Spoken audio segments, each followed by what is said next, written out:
ദേശാഭിമാനി വാരാന്ത പതിപ്പുമായി ബന്ധപ്പെട്ടുണ്ടായ വിവാദങ്ങളിൽ ന്യായീകരിച്ച് എല്ലാത്തിനെയും വെളുപ്പിച്ചെടുക്കാൻ ശ്രമിച്ച് സ്വരാജിന്റെ വാർത്താസമ്മേളനത്തിനിടെ ഒരു മാധ്യമ പ്രവർത്തകയോട് ചില കാര്യങ്ങളൊക്കെ ചോദിക്കുന്നുണ്ടായിരുന്നു. ഏഷ്യാനെറ്റ് ന്യൂസിലെ മാധ്യമ പ്രവർത്തകയോട് BJP സംസ്ഥാന അധ്യക്ഷന്റെ ചാനലല്ലേ, അല്ലെങ്കിൽ അദ്ദേഹം മുതലാളിയായിരിക്കുന്ന ചാനൽ അല്ലേ തുടങ്ങിയ കാര്യങ്ങളൊക്കെ ചോദിക്കുന്നുണ്ടായിരുന്നു. എല്ലാത്തിനും ഒരു ന്യായീകരണമുണ്ട്. എല്ലാം ന്യായീകരിച്ചാൽ ജനങ്ങൾ അതേപടി തൊള്ളതൊടാതെ വിഴുങ്ങിക്കൊള്ളും എന്നായിരിക്കും CPM നേതാക്കൾ കരുതിയിരിക്കുന്നത്. ഇപ്പോൾ കള്ളൻ വിജയനായാലും അല്ലെങ്കിൽ VS അച്യുതാനന്ദനുമായി ബന്ധപ്പെട്ട ലേഖനമാണെങ്കിലും കാര്യങ്ങളൊക്കെ തന്നെ ജനങ്ങൾക്ക് മനസ്സിലായിട്ടുണ്ട്. ഇവർക്ക് ഈ ഒരു പല കാര്യങ്ങളും ഉൾക്കൊള്ളാൻ CPM-ന് സാധിക്കില്ല, അല്ലെങ്കിൽ CPM-ലെ ചില നേതാക്കൾക്ക് സാധിക്കില്ല. അതുപോലെ തന്നെ ഒന്നും ഉൾക്കൊള്ളാതെ എല്ലാത്തിനെയും വെറുതെ എന്തെങ്കിലുമൊക്കെ പറഞ്ഞ് ന്യായീകരിക്കുകയാണ് ചെയ്യുന്നത്.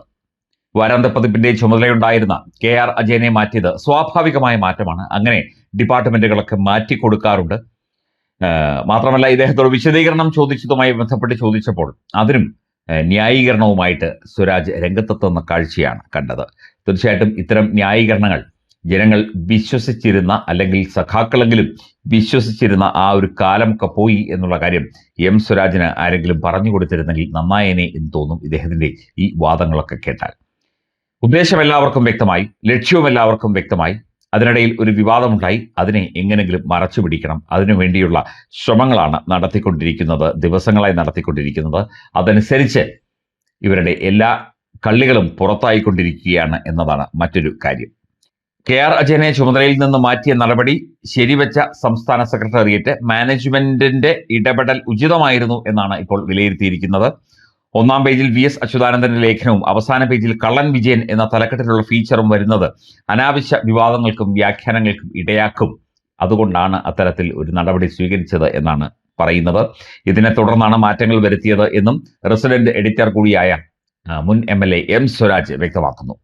അതേസമയം പുറത്തു മാധ്യമങ്ങളോട് കേവലം സാങ്കേതിക തടസ്സം മൂലം ആണ് വാരാന്ത്യ പതിപ്പ് വൈകിയത് എന്നും അജയനെതിരെ നടപടി എടുത്തിട്ടില്ല എന്നുമാണ് നേരത്തെ സ്വരാജ് അവകാശപ്പെട്ടിരുന്നത്.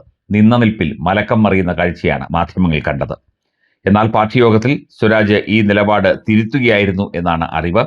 ഇത്തരത്തിൽ നിന്ന നിൽപ്പിൽ മലക്കം മറിയാൻ ഈ CPM-കാരെ കൊണ്ട് മാത്രമേ സാധിക്കുകയുള്ളൂ എന്നതാണ് മറ്റൊരു സത്യം. ഇത്തരത്തിൽ ഒരു വിവാദം ഉണ്ടായത് തീർച്ചയായിട്ടും അത് CPM-നെ സംബന്ധിച്ചിടത്തോളം വലിയ തിരിച്ചടിയാണ്, ദേശാഭിമാനിയെ സംബന്ധിച്ചും വലിയ തിരിച്ചടിയാണ് എന്ന് പൊതുവെ കേരളത്തിലെ ജനങ്ങൾ വിലയിരുത്തി കഴിഞ്ഞു. ഇനിയിപ്പോൾ കിടന്ന് ന്യായീകരിച്ച് മെഴുകിയിട്ടോ അല്ലെങ്കിൽ ന്യായീകരണങ്ങൾ നിരത്തിയിട്ടോ കാര്യമില്ല എന്നുള്ളതാണ് മറ്റൊരു കാര്യം. അഭിപ്രായങ്ങൾ പറയുകയാണെങ്കിൽ, അല്ലെങ്കിൽ വ്യക്തമായ കാര്യങ്ങൾ പറയുകയാണെങ്കിൽ ആ അഭിപ്രായത്തിൽ ഉറച്ചു നിൽക്കാനുള്ള ആ ഒരു തൻ്റെയിടം കാണിക്കണം. അവസരത്തിന് അനുസരിച്ച് അഭിപ്രായങ്ങൾ മാറ്റുകയും CPM സെക്രട്ടേറിയറ്റ് യോഗത്തിൽ മറ്റു കാര്യങ്ങൾ പറയുകയും പുറത്തിറങ്ങി മാധ്യമങ്ങളോട് അതിന് ഘടകവിരുദ്ധമായ കാര്യങ്ങൾ പറയുകയും ഒക്കെ ചെയ്യുന്നത് പാർട്ടിയുടെ വിശ്വാസ്യത, പാർട്ടിയുടെയും പാർട്ടി നേതാക്കളുടെയും ഒക്കെ വിശ്വാസ്യതയെ ചോദ്യം ചെയ്യുന്ന നിലപാടാണ് എന്നാണ് പൊതുവെ ഇപ്പോൾ വിലയിരുത്തപ്പെടുന്നത്. ഏത് വിഷയമുണ്ടായാലും അതിനെയൊക്കെ തന്നെ ന്യായീകരിക്കുന്നു.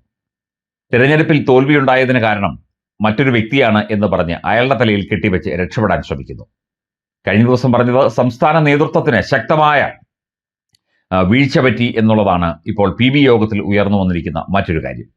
സംസ്ഥാന നേതൃത്വം എന്ന് പറഞ്ഞാൽ MV ഗോവിന്ദനാണ്. MV ഗോവിന്ദനും കൂട്ടർക്കും ശക്തമായ വീഴ്ച പറ്റി.